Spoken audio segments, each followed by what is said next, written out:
Okay, perfect. So this is the second week. Did everyone skim the book minimally?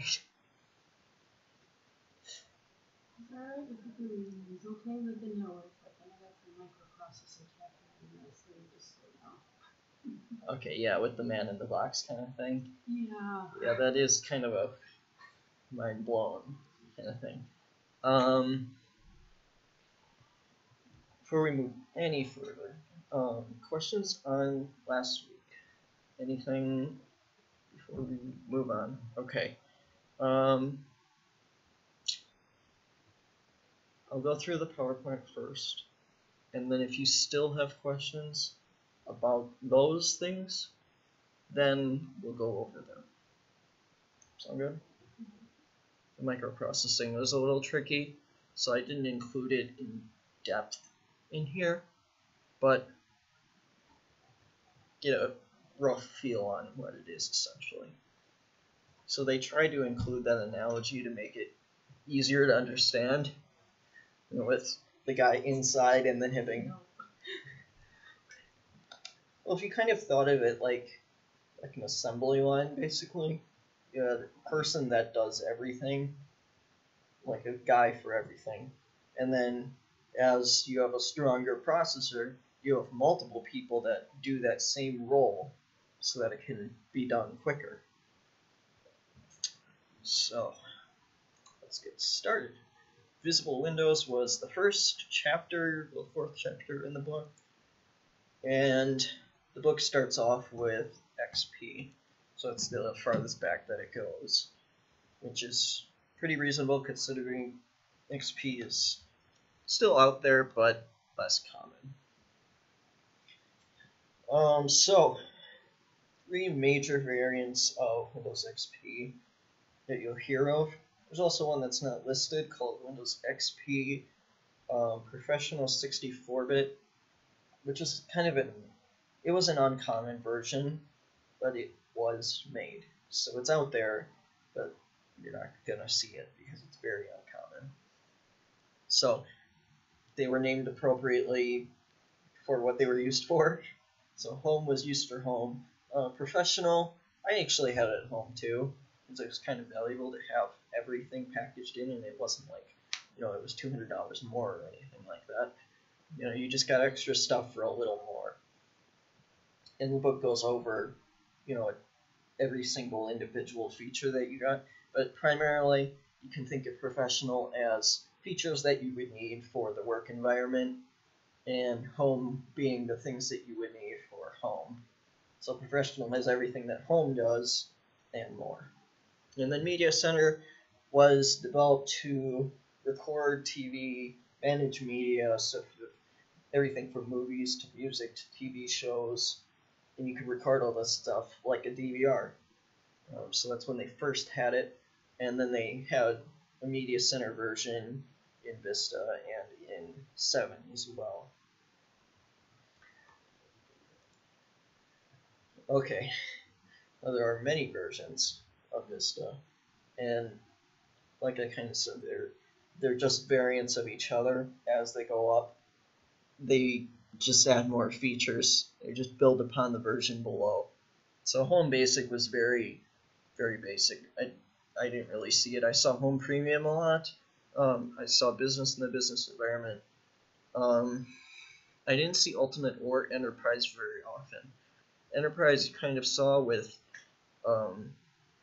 businesses that had business level licensing. So they didn't do individual computer licenses. They bought like, you know, 50 licenses, and then when they installed them in their network, it would automatically authenticate with Microsoft and register that machine to their network essentially. So they never needed to worry about knowing individual keys. All they knew was one key, and then that registered to their company name.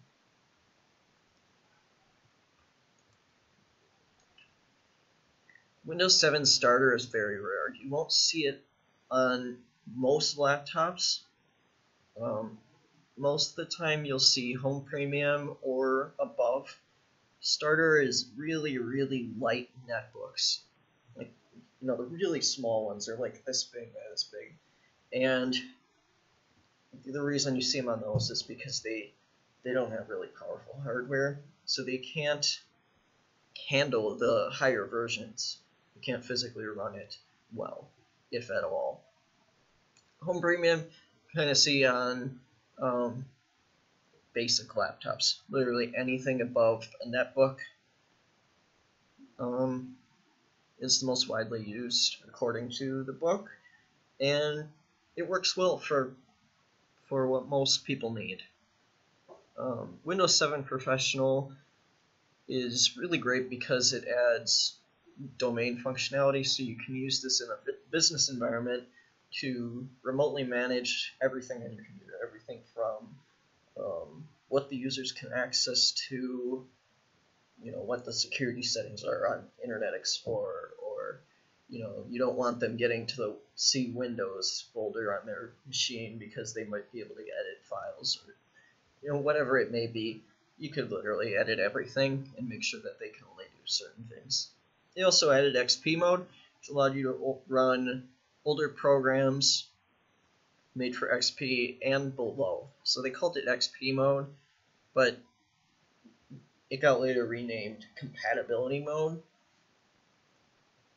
So you can run everything from 95 and above, but realistically it was like XP and above, because you can only cover so many operating systems reliably. So it supported it, I put that in quotes, supported it, but in reality it sort of worked. Ultimate, once again, you really won't see this. It's just 7 Professional with more things added to it. I actually don't know what the differences are. Yeah, well, BitLocker is pretty awesome. So Enterprise is pretty much the same thing as Vista Enterprise. They're equivalents. Alright, 64-bit processors. This was a really, really big deal when it came out. Many reasons. 32-bit processors can only handle 4 gigs of RAM. If you try to put more than 4 gigabytes of RAM in a computer that has 32-bit processor, it won't see it. It will simply ignore it and not utilize it. So it's a complete waste, and it's kind of that depressing moment. When you put it in, you turn it on, you're like, yeah, it's going to be so much faster, and then you still have 4 gigs. The first time that happened, I was so disappointed. And then you find out, yeah, it doesn't work with it. So it's most common to see 64-bit referenced as x64 and 32-bit as x86, but you can also see 64-bit referenced as 86_64. So I'll show you real quick how you can see. Okay, well, this is kind of a... Okay, well, normally you would go into menu and then right-click on computer and hit properties, and then you would be brought to this page, which shows you right here what your operating system is and the processor. So this will tell you what kind of processor you have, and this will tell you your operating system. So you could have a 64-bit capable processor but only be running 32-bit, which is a complete waste. But I don't know. Some people don't have the 64-bit install disk. Doesn't make sense to me. Oh, another thing worth noting. Every single Windows 7 install disk and Vista disk has the exact same contents on it. The only difference is the license that comes with it. So the license that it expects by default to be used is different, but the files that are actually on every single install disk are completely identical. So just a weird thing when people say, oh, I have a professional disk, you only have a home premium disk. It's the same thing. There's literally no difference. right here. Okay, yeah, so I just did that. That's what it looks like in Windows 7. Pretty much the same thing, just different. Okay, this is, well, basically system root is just C Windows. It's the exact same thing. Windows is kind of cool. You can do shortcuts like that. So another thing you can try is, I don't know why did it all move over to my other screen? Where's my mouse? It's not moving to my other screen. Oh, there it is. Okay. God, this is throwing me through a loop. Alright, here we go. So, if you go in your browser at the top, go system root, see Windows. I think another one is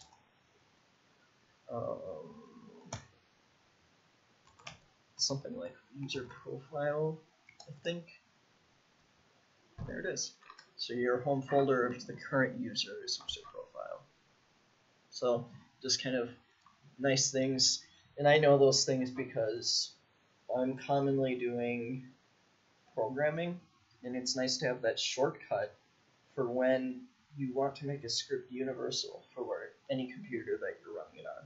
So you're not programming it for Andrew, so it'll look for C users Andrew on every single machine. Instead, it'll look for C users, user profile or whatever. Or you would actually just search for user profile.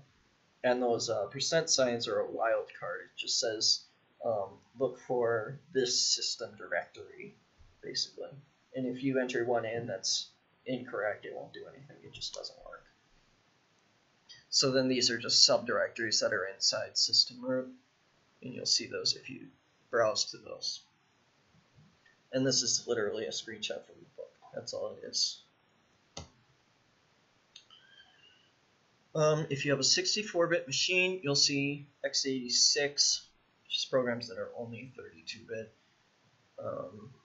because developers don't always make their programs specifically made for 64-bit or 32-bit, because it's not necessarily something that you need with a program. If it's something that doesn't require the processing power of 64-bit, they may just make one 32-bit version, so then everyone can run it. I make two different versions if not everyone is going to be using it. I mean, nowadays most people have 64-bit, but you can never be sure. And you want everyone to be able to use it, so then they're like, oh, well, that's a bummer. I can't use it because I don't have 64-bit.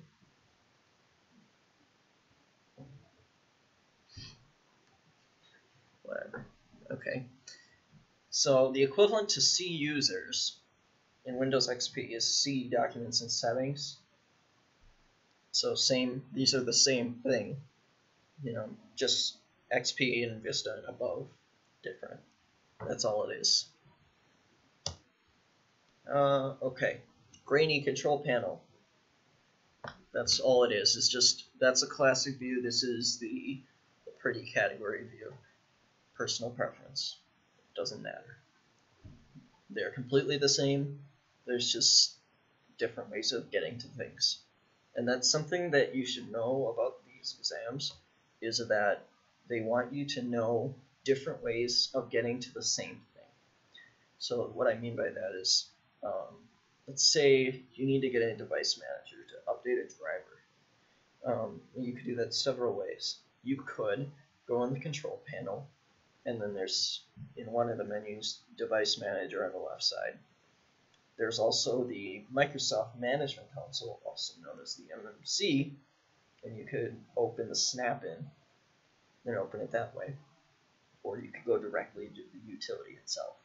So it's important to know that there's multiple ways, especially because it's not always the best way.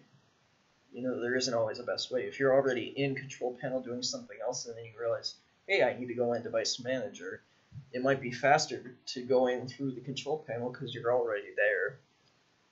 Whereas if you're in the middle of doing something and then you realize, hey, I need to go in the device manager, it might be faster to go directly to it. So it totally depends on the situation, which is why it's really great to know multiple ways to get there.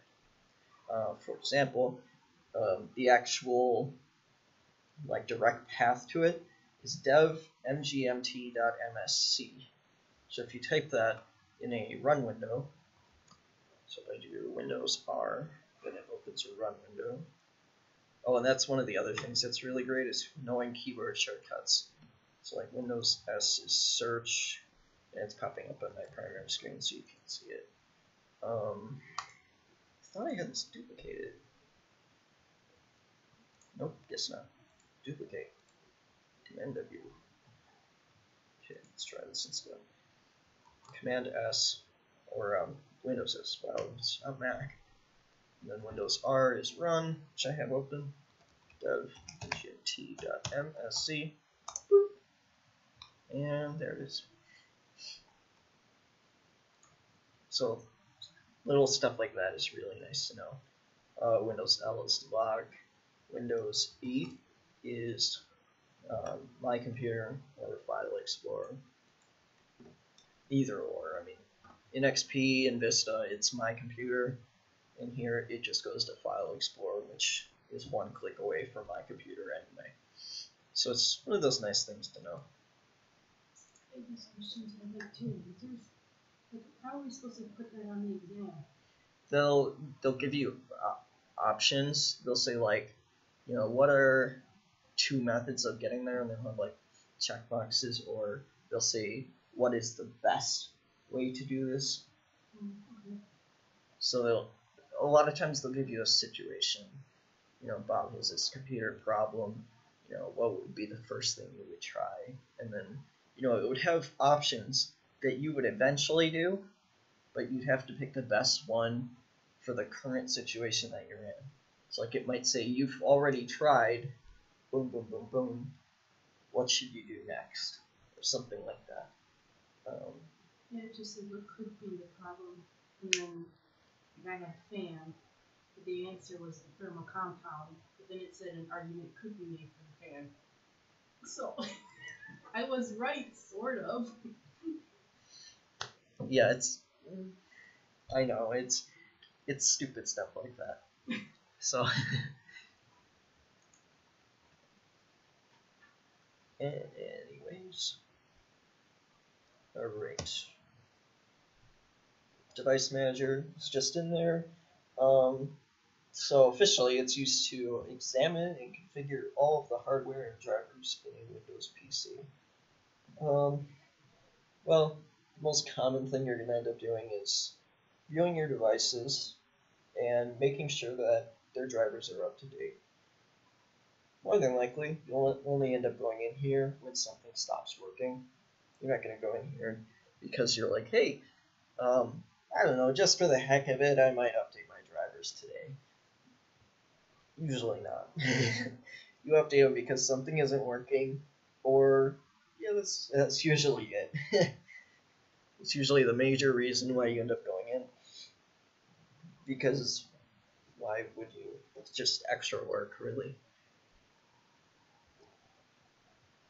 Right, this is a big Windows XP thing, where they force you to activate Windows, and once it gets past the date where it's a trial, it literally won't let you boot into Windows XP. Of course, there is a Windows hack that allows you to make it go away if you do it before the period expires. That's in the registry, and you run a command, but that's illegal, and you should not do that. So, Windows 7, however, just annoys the heck out of you until you activate it. It'll let you use it, but every time you start it up, it'll pop up and say, you might be a victim of piracy. Well, what it really means is, hey, dummy, activate Windows because it's illegal right now. So, basically, each computer that you license has a number assigned to it, completely random, unbeknownst to the user. There's no way to find it out. and that's a specific identification to your machine, and then that gets associated with your product key. And when you register your product key on that computer, what it does is it associates that hardware with that product key, which is why you can reinstall Windows as many times as you want on that individual machine, because it has that currently registered.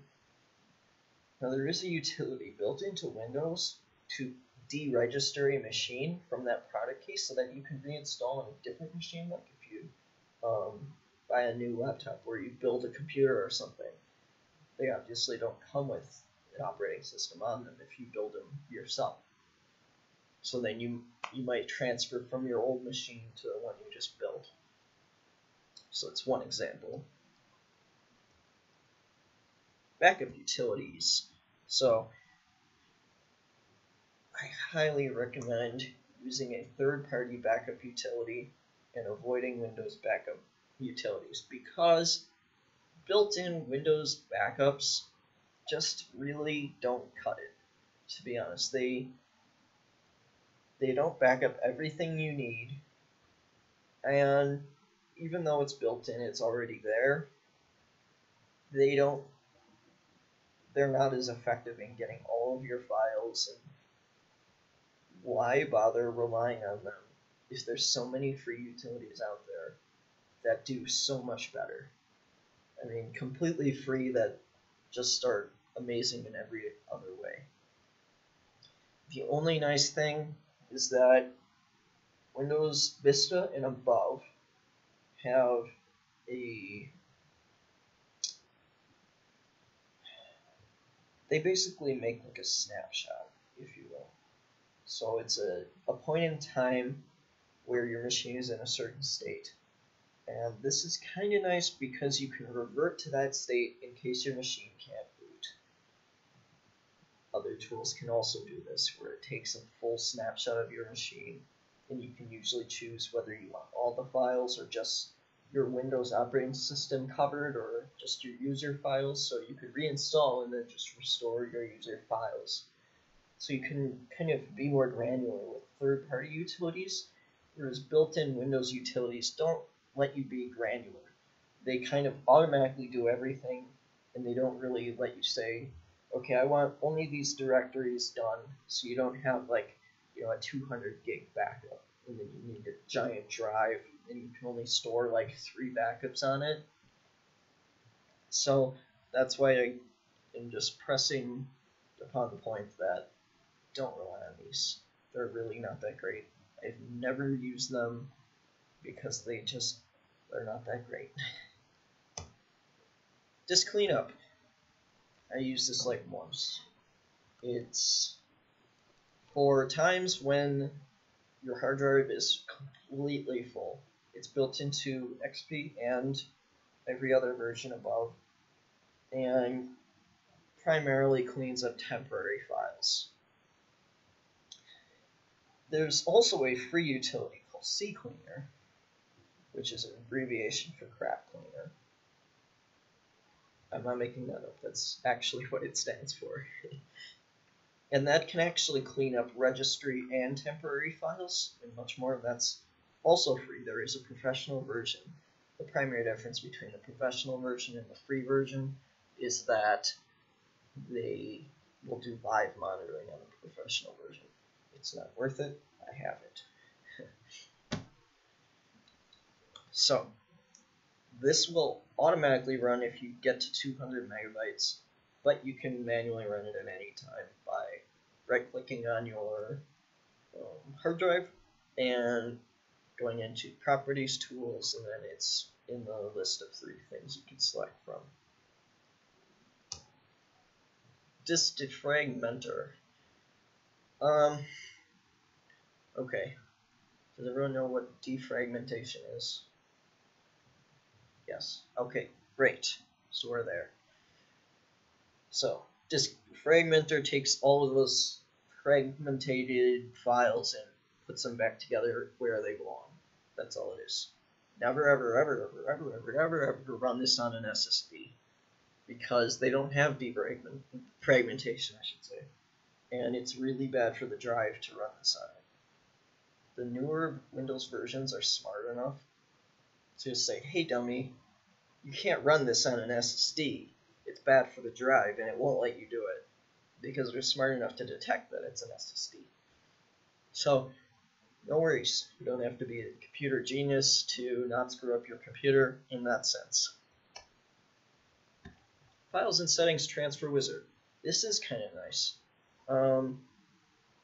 If you're transferring between an XP computer and another XP computer, you can copy some files and settings. Once again, don't rely on it, but it's kind of a nice thing if you want to try it out. I don't know, maybe do it on a VM or something. But you're probably not using XP anyway. But like it says, it literally doesn't copy any programs. But there are other programs available that will do it. So Norton Ghost is no longer maintained, so don't rely on it. Until it's free, it will do full disk imaging, and it works pretty well 95% of the time. So this is just the same program, but for Windows 7 in Vista. It does everything from user accounts to files and folders, but it only includes the library folders. So that's the music, videos, pictures, documents, and downloads. And then built-in program settings, so like your security settings on Internet Explorer, your favorites, just basic things, not anything really special. So if you don't have things in those library folders, it's gone when you wipe that hard drive or whatever else you end up doing with it. It's also worth noting, if you're transferring, that probably means you're getting rid of that old machine. Make sure you wipe it, or if you're not giving it to someone or someone that you know, just drill a hole through it with a drill. Just something really easy that saves you a lot of trouble later, and you can't recover from that. So System Restore, I mentioned that earlier on, literally just creating a snapshot, and then in case something really horrible goes wrong with Windows itself, you can restore. But once again, you don't want to do that unless you really have to, because all the changes you made since that point will go away. And that's the idea, is that anything that went wrong disappears, but you lose anything that matters to that point. So you kind of want to make a backup before you do this, or you can make it another snapshot. So if you revert to the old one, you can always revert back. But just so you know, if you revert, it's going to go away, which is good if it's broken, but otherwise don't. This is actually kind of nice. I don't use this very often, but every once in a while, if the computer kind of seems to be bogged down and it's kind of acting a little funny, go in here and it'll be a little more granular than Task Manager is. It'll tell you specifically what's using all the resources, how much of it. It gives you nice little graphs, and it's pretty. That's mostly it, as it looks nicer. Can you let him in, please? Sorry. Welcome.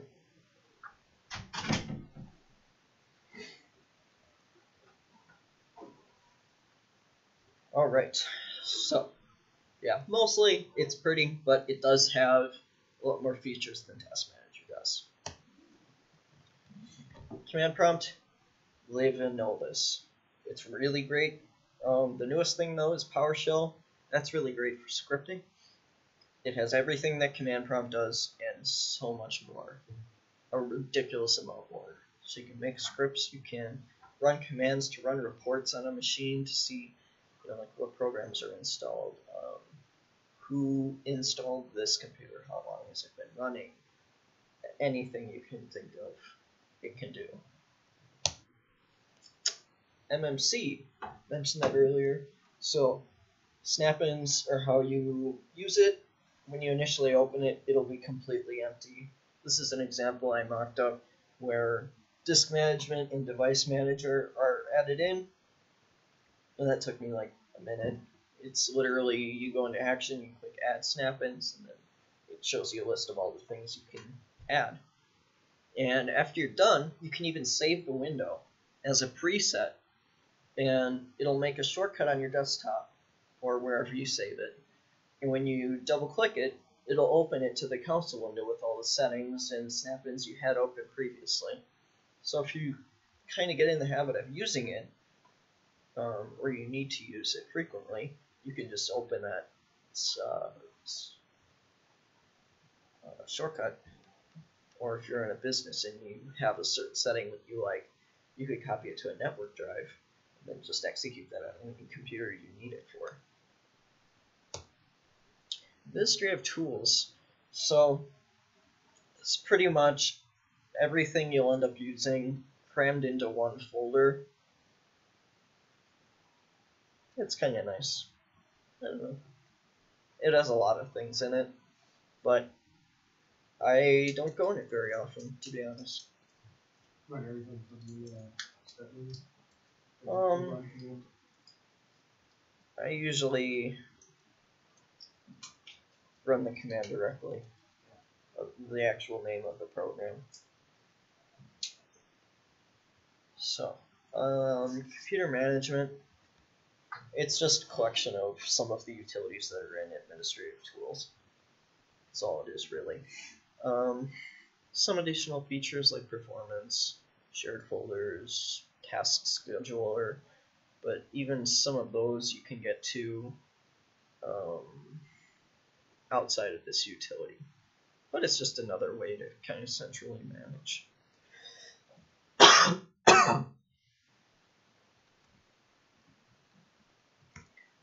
Event Viewer, this you'll end up spending time in if something seriously bad has been going on. Something weird it's been going on and you can't quite pinpoint what it is, or like a program keeps crashing for no apparent reason. You can go in the log, it'll give you a little more detailed information. It's also kind of nice if you think you might have a virus. You can see if someone's trying to log into your machine successfully or unsuccessfully, and then you can pinpoint where it's coming from and block them out.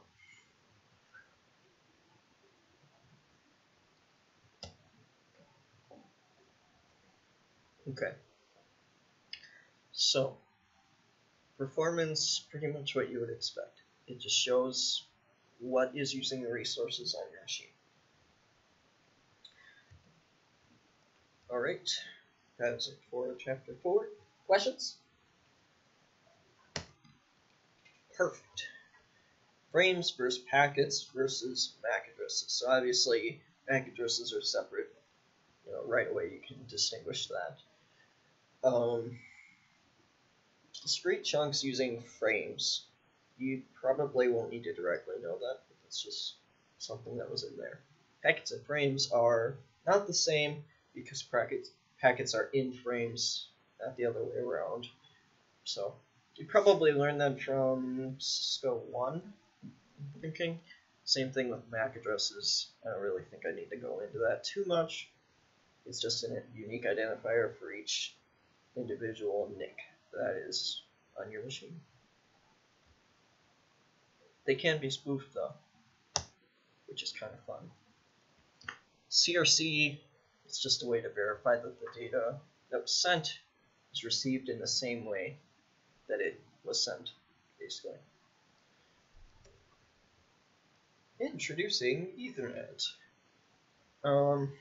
If you ever go on a machine, you go into status on the connection and you see this as the current connection speed, you have a problem. Either the hardware on that network is seriously outdated, and I have seen 10100 switches, but even those support these speeds. So it's it's kind of scary if you ever see that. It's probably the cabling that's wrong, because most equipment by now is updated.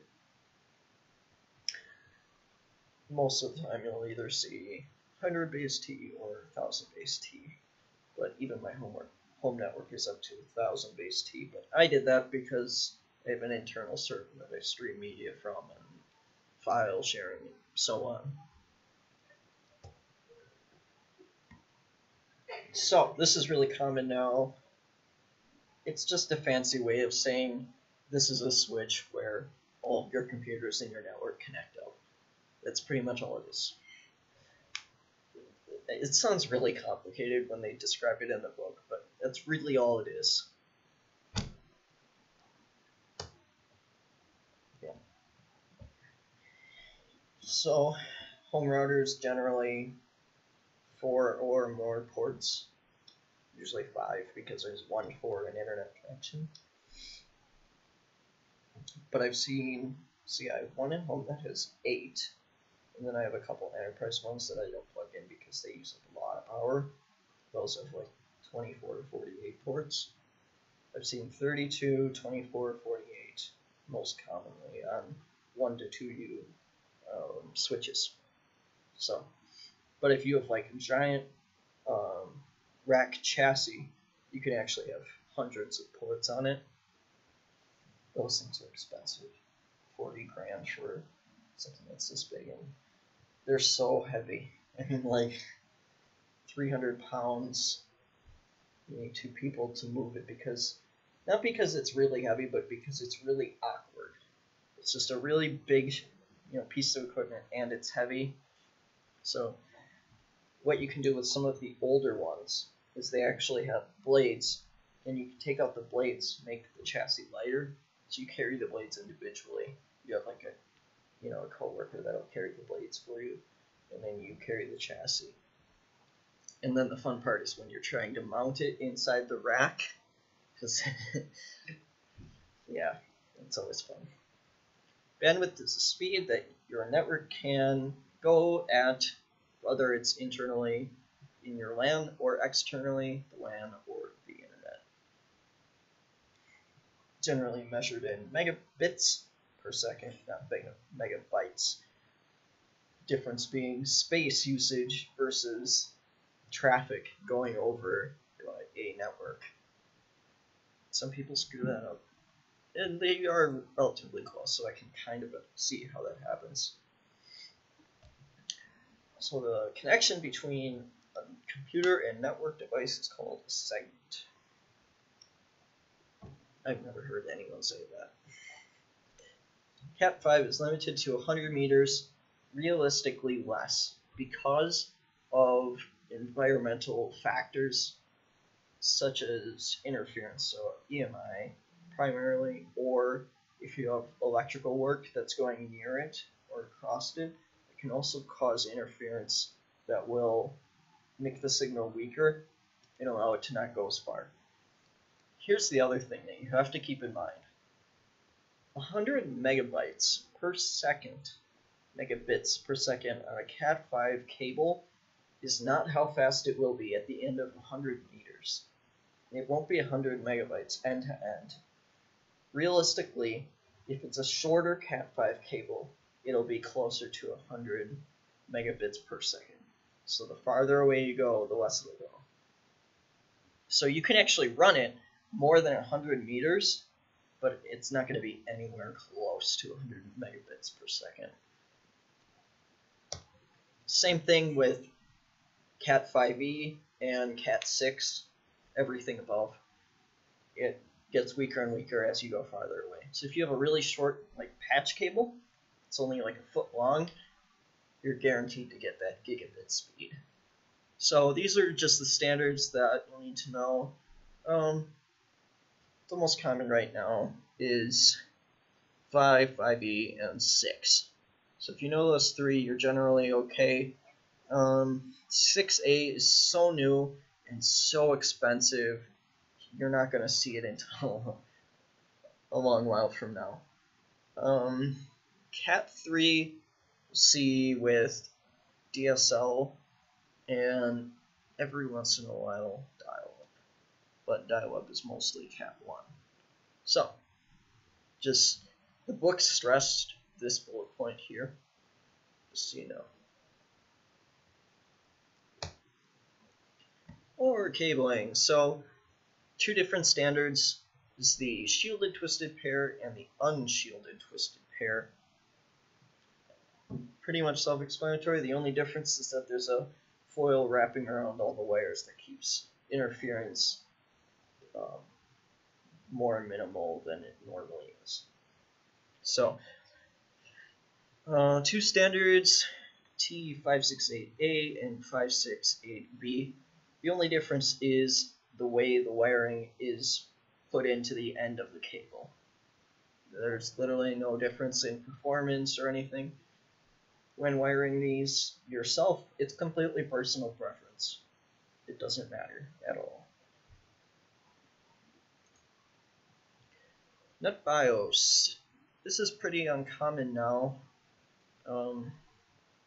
depending on how your network is set up. So in the network environment, you'll use DNS names, not NetBIOS names, but it was earlier.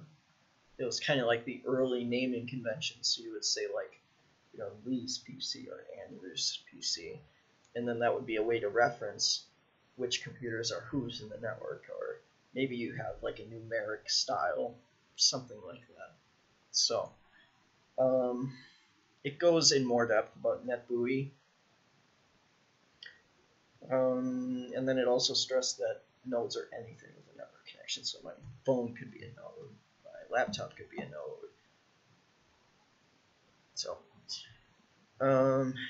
NetBIOS names will automatically default to uppercase. So when you're typing in the box, it'll convert it to upper automatically now. I don't know if that was the case back then, or if it just kind of freaked out and didn't work, but the book does not mention what occurs when you don't. I'm assuming it just stops working. I've never put it to the test.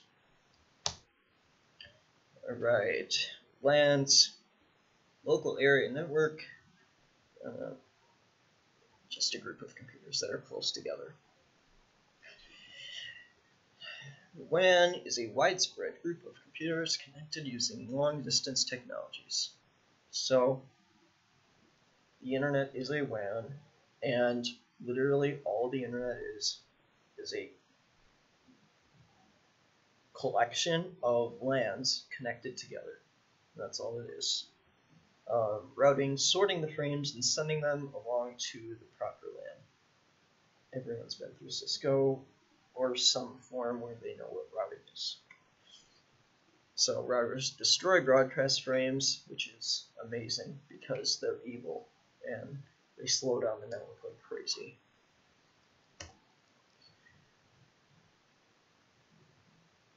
Okay, I really don't think I need to go into TCP/IP too much. I think we've all kind of heard droning on from Dan enough about TCP/IP, but just to brush on it, originally developed for the first revision of the internet, which was ARPANET. And the book stresses that TCP/IP isn't just two protocols, TCP and IP. It's many combined together into what makes TCP/IP, well, what it is. And everyone knows what these are. DNS, resolving IP addresses to names, well, names to IP addresses.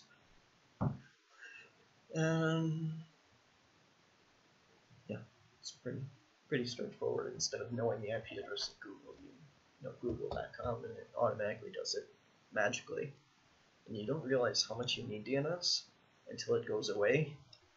That corporate environment once, and our DNS server went down, and all heck broke loose because everything resolved via DNS, nothing resolved via IP address, and that was on purpose in case the IP address of the server changed, and then we kept the name consistent, and sometimes they did, and that was on purpose.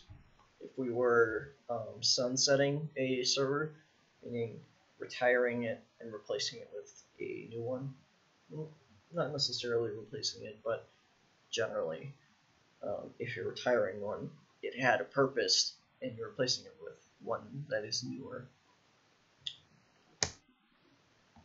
Domains. Larger networks use domains to control their computers, and like I kind of mentioned, you have all your computers joined to a domain, and then you can use things like group policy to get granular control over everything.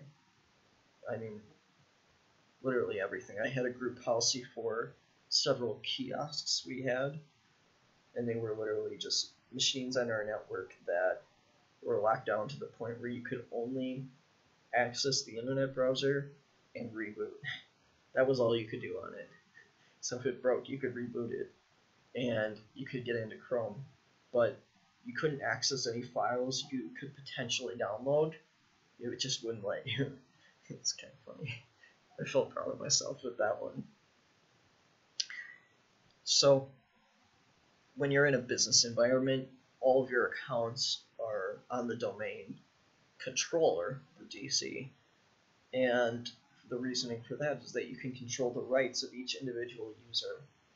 You can create groups, like let's say you have an IT group, and the IT group has access to all the servers.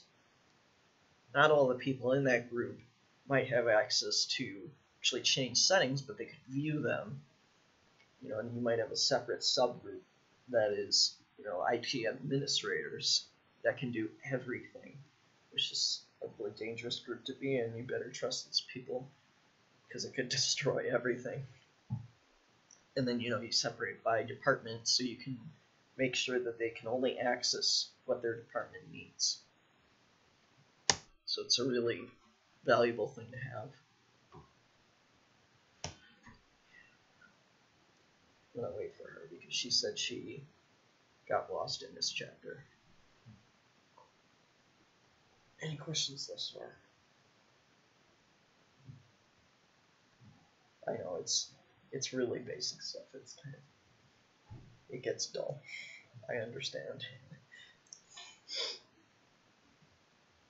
There's only so much you can do to make something boring interesting.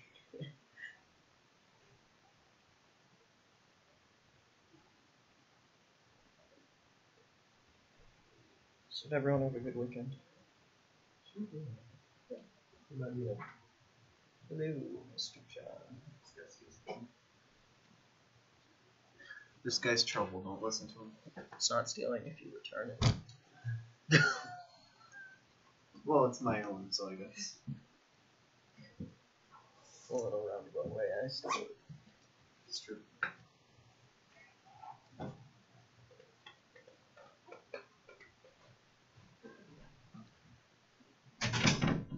Alright. This is a little tricky, this chapter. Even I was kind of brushing up on some of the knowledge in this chapter because it's a little tricky with how the CPU actually communicates with other devices on the computer. So it's for me, it's a lot of visual pictures that make me able to understand it. I gave up on trying to say a better way to reference this. I sat there for a good half an hour thinking about how to explain registers. But clock speed is very important because you'll have that not only on the motherboard, but also there will be an additional clock on your motherboard for your CPU, completely separate. And that receives information from the CPU to determine how fast it can go. So it'll ask the CPU, hey, how fast are you capable of going? And how fast can the user potentially push you to go before you can't physically go that fast? And then once it's set, that clock will make sure that it keeps that speed, at least at that maximum, or below. So the clock is a device, and then the clock speed is how quickly the clock runs. And all it is a silver chip, usually, not any bigger than a Tylenol. It's tiny, but very powerful. So, this is just various units. You really won't need to know what word, double word, and paragraphs are, but know that 8 bits is a byte, and 4 bits is a nibble.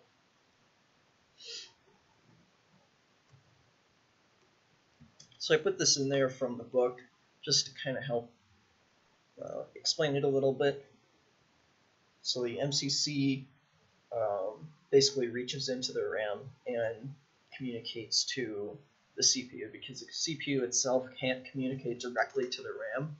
It needs a intermediary device to communicate to it. So clock multipliers increase the CPU speed.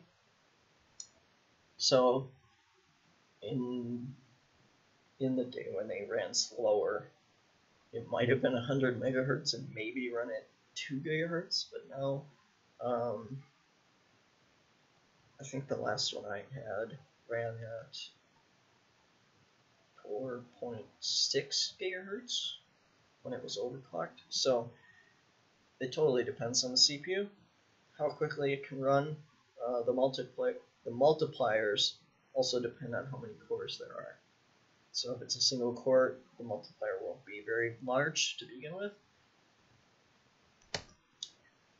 So we went over this a little bit earlier. Just gives the ability to run 64-bit processors, and it can generally be backwards compatible with 32-bit. Just so you know. Virtualization support. I think most of us have used virtual machines before. Yes? Okay. So that's all it is your CPU having the ability to virtualize multiple machines at the same time. So this is basically standard on every CPU now. Running multiple commands simultaneously is all it means. You can think of it as, having like the plumbing in your house. Think of what if you can only turn on one thing at once. It's like someone turns on the kitchen faucet and then your shower turns off. That's kind of the same thing. So you have one pipe coming into your house, and then it splits off.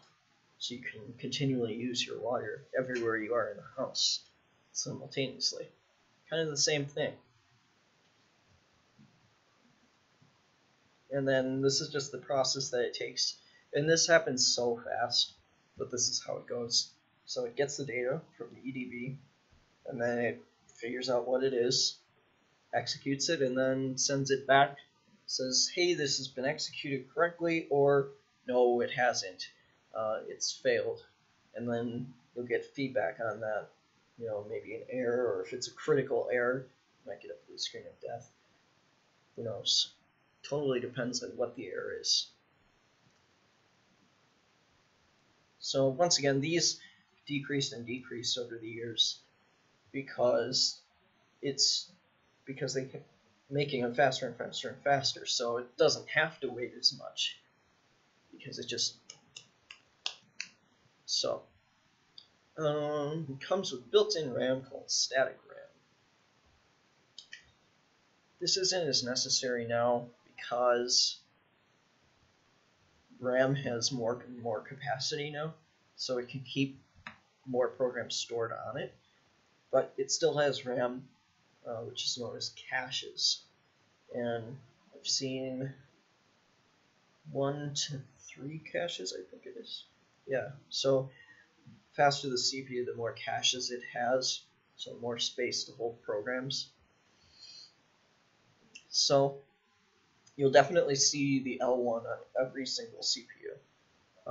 L2 is anything basically medium or below.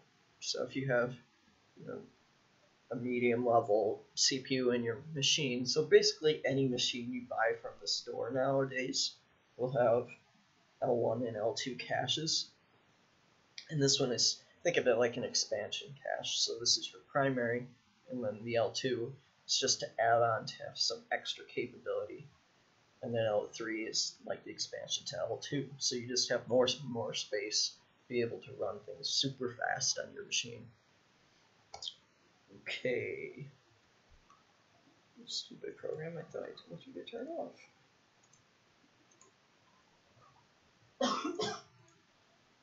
Okay. Multi-threading, also known as hyper-threading, was coined by Intel. It's the ability to run multiple threads at the same time. Yeah, so you're basically able to, it's very similar to pipelining in the sense that you're able to run multiple things at once. So you're not only executing one command at once, you're executing, I mean, who knows, thousands of commands, hundreds of commands.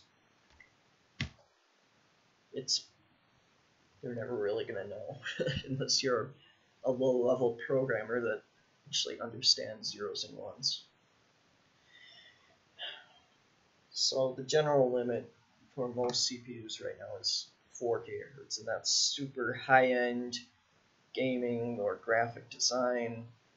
It's a really intense clock speed, and you won't see it very often, but it's becoming more and more common and cheaper. Okay, when you see a CPU with multiple cores, which you will on almost every PC, just think of it as multiple CPUs crammed into one tiny chip. That's all it is. So GPUs are used for graphic processing, and you'll see them either on board, so on the actual physical motherboard if it has built-in graphics, or on graphics cards that you either have it as an expansion, or some laptops will actually have separate cards for their graphics that are built into the board. So it's not only just a chip, it's actually a full module inside of it. It's not removable, but it's a separate module inside there that allows that laptop to have more processing power. And the ones that have that whole module are really powerful. Probably seen them around campus. They're giant, thick laptops, usually Alienware or high-end Asus. They're like $1,000 laptops, and they're far more powerful than the $1,000 MacBook Pros. They're just not even close.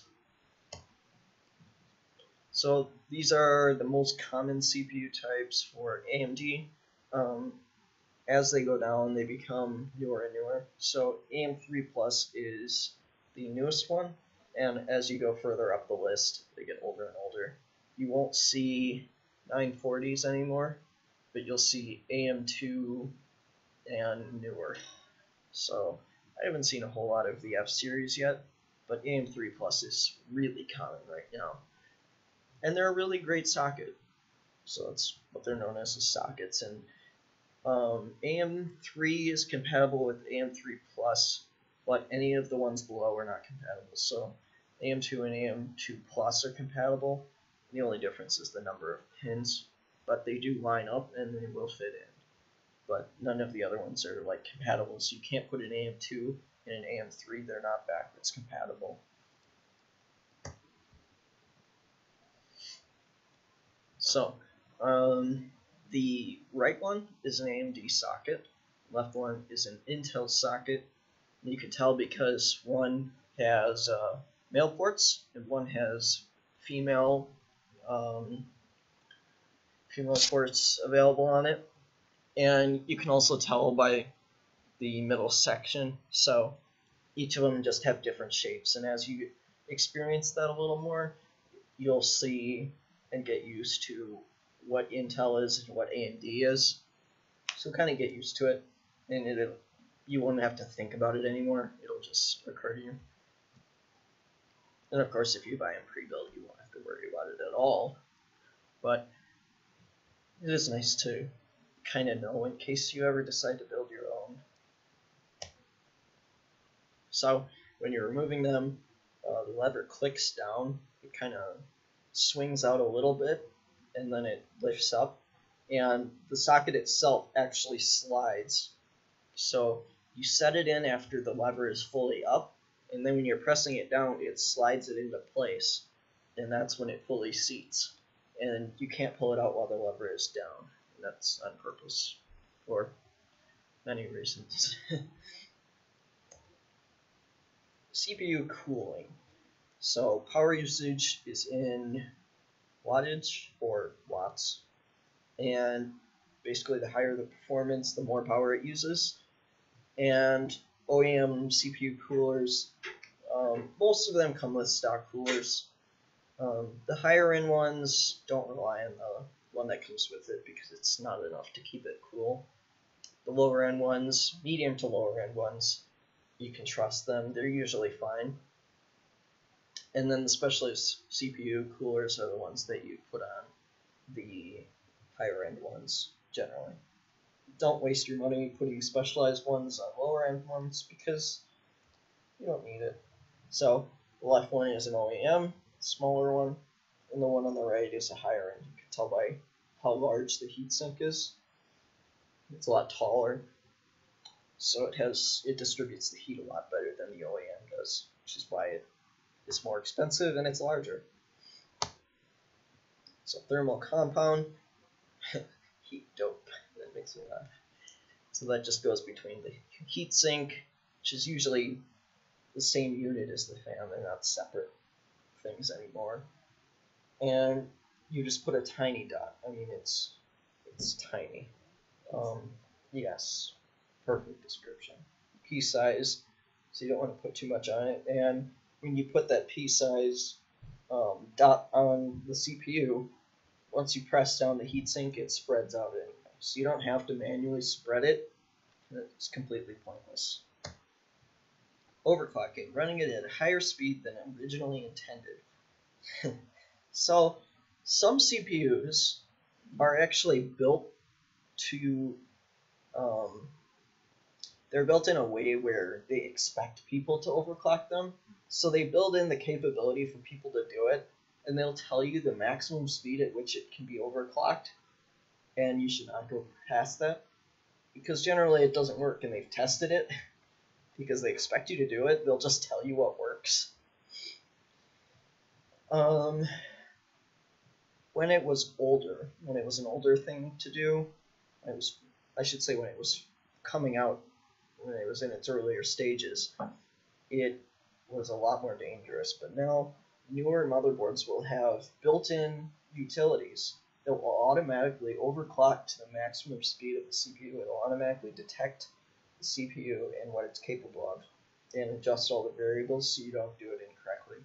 You can always override those settings, but why would you bother if the motherboard automatically calibrates to the highest setting and optimal speeds in every way?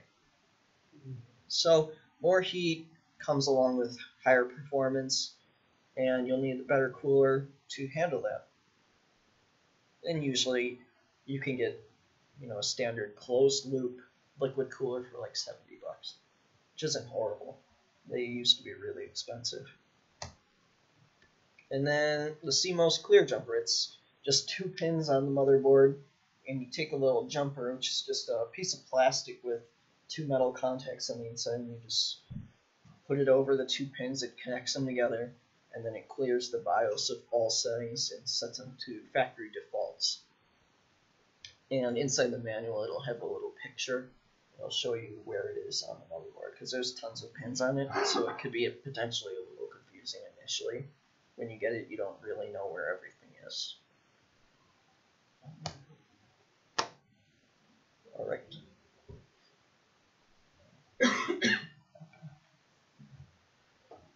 Okay.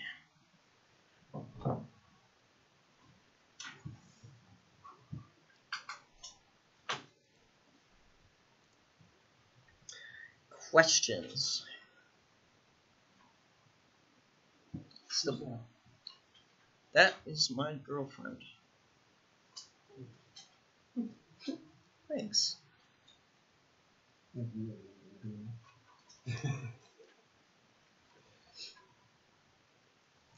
How are these questions in here indicative of what's on the test, or are they? I mean, how close are they? Close. Okay.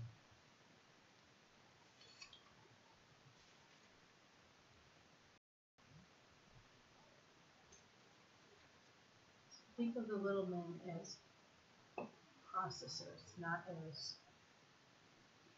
men. Yeah, think of I think Okay. that's what's throwing me off. Okay. The image. think of the CPU like a factory, right? Right. And the orders that come into the factory are tasks that the CPU is asked to do. Okay, so it says maybe you are opening Microsoft Office, right? So the CPU goes, okay, what do we have to do to open Microsoft Word? So the instruction goes in, it looks for how do I do this, and then all of the workers or processes inside the CPU go to work and they complete the task. So the picture has tons of men on an assembly line. Yeah. So if you think of it kind of like a manufacturing plant, then you can visualize the request coming in and then it eventually executing it, and then your program opens. Okay. Did I answer your question? Yeah, that helps. Okay. I wasn't thinking of it like a factory before, but if you're thinking of it like that, then that helps a little bit. Good. So each doing something different like an employee at the factory, so. Okay. Yeah, and you can think of it like, thousands of workers, in this factory. They're all performing, the same task or similar tasks to complete everything working. Okay. Yeah. You can think of the more powerful the CPU is, the more factory workers there are on the inside. Because, a factory that has more workers is more efficient and can complete tasks quicker. That helps.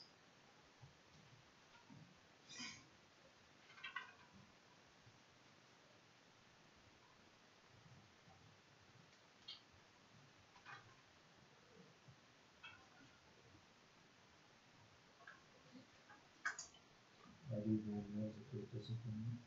What? Hardy Van. Expensive call.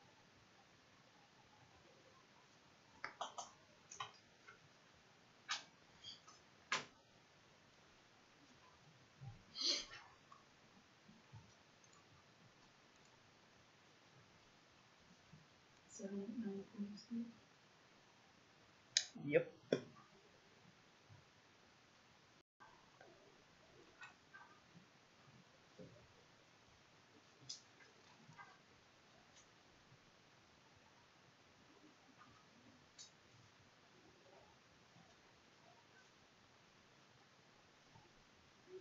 You said you see these practice exam on, there's no registration on these ones, is there? No. But that's the complete exam. That doesn't allow for individual chapter exams because it's the demo version, which is this program here.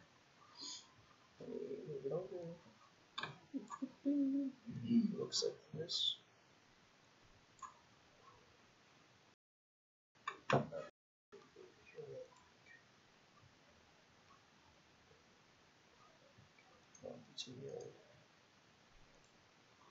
PowerPoint keeps extending my screen. Alright, here we go. So when you open it, it'll look like this. Click on A+, and then you can choose an exam to go to. So if you want to do this one, practice exam, start exam, and let's say you get a couple questions in and you don't have time to finish. So you can hit great exam. I have to think about that, so I'm going to go to that. And this one, 7 pins. So it's not this one, not that one, not that one, this one. Okay, so let's say this one, where this only on the 5 gig. Only. Okay, so let's say I finished these two, and I don't have time to do more. I can still hit great exam, and obviously you failed it because you did 2 questions. But you click review questions, and it'll go through in the order that you did it, and it'll highlight the ones that are right. So, got that over. Yes. Really? A does 5 gigahertz? That doesn't make sense. Anyway, you get the point. Well, N can do that as well. I mean, oh, it says only. Okay. see what I mean? Just little things like that. Microsoft testing was always like that too. Yeah. It would always be like this. Just most one simple word. one. Just one word throws the whole thing off. Cisco loves trying to check it out. Yeah, it's not that bad though. It's not even close to. Yeah, they're evil. They're just out to get us. Just when you get in the habit of taking them very literally at exactly what they say, then they get not so literal. They're like, oh, there was some implied stuff there. You're like, okay, well, the last question you meant literally. So, I don't know. There's a fine mind games. Yeah, I think. Which I guess, I mean, I'll give them credit. If you really, really know your stuff, they're not going to get you on that stuff. If you're a little bit iffy. Well, I mean, in their defense, if they made it easy, then it wouldn't Oh, absolutely. be as valuable because then everyone would have it. So, I mean, I kind of see where they're coming from. Just consistent would be okay. I'm okay with that. Yeah, for sure. But it's like the people that are writing it, it's like their third language. You know? Matt Taylor told me that they get grad students to write them. I mean, Really? they pay them per question to write the Cisco exam test. Well, that's why it's different. You got different people writing the same exam. It's not very nice. Clearly didn't take any writing classes. They didn't have to take that. Just because they're graduates doesn't mean they're good graduates.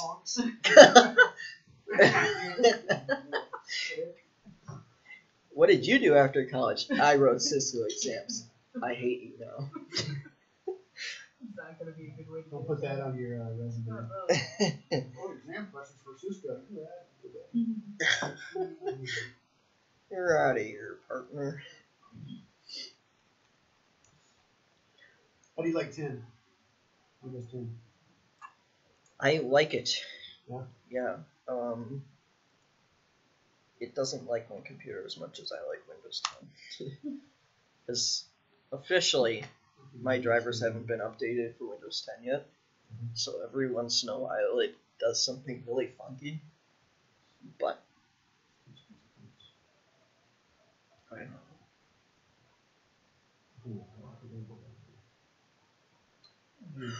We had was dual booting my home computer. Windows 7 was my primary. 8.1 was on the other. The 8.1 updated Windows 10. Want to do the Windows 7 because the Windows 8.1 was just on a small drive. I was going to do the Windows 7. And they told me my hardware was not supported. Make up your mind. Really? See, here we are with the consistency again. You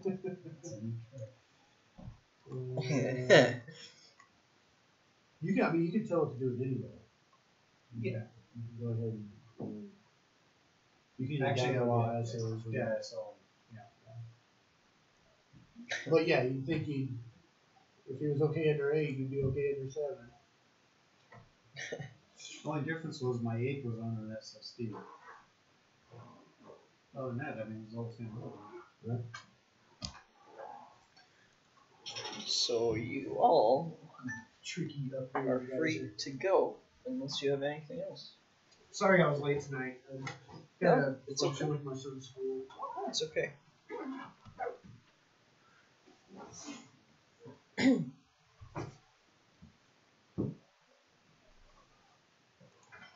are you doing all that PKI stuff?